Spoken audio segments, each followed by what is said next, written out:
I was trained as an architect, and I always thought growing up that I was going to be an architect. In 5th grade, I'd asked everyone in my class what kind of house they wanted. I designed a house for every one of them and drew it up with floor plans and elevations, so there's like 30 houses in this book. But as I was about to start architecture school, I heard about this new town called Seaside that was in the Florida Panhandle by these two architects, Andres Dwani and Elizabeth Plater-Zyberg. Liz and I happened to be from walkable areas, and we were nostalgic for what we had grown up with, Philadelphia and Barcelona. And so we projected a kind of the places we all wanted to be. In the new village of Seaside, Florida, people, not cars, dominate.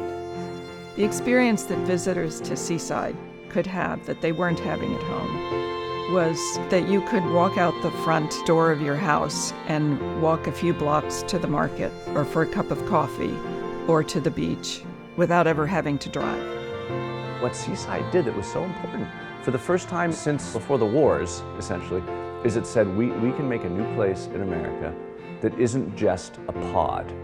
It's got places to live, work, recreate, shop, all together, and we're going to make a town. And Seaside was possible because of the absence of rules. That almost everywhere else in America, making these places is illegal. There was actually no bureaucracy to tell us no. This was so out of the way that there was no one up in the county seat to say, no, the roads have to be wider.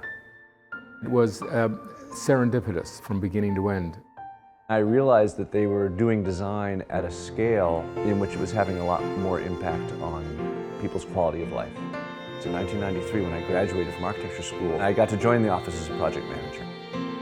Jeff's early work with DPZ was working on the urban design of new and existing communities.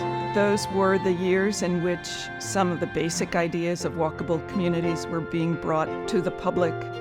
Here we were experimenting with pedestrian streets, we were experimenting with doubling the density on every lot. In all our projects, we were experimenting with mixed use and putting restaurants next to shops, next to houses, and other things that weren't being done. What was the aha moment for me and so many other people who are now in this business is that I heard Andres Dwani speak. When you speak to people who live in the suburbs, you find two contradictory, I think, opinions. One is that they like where they live,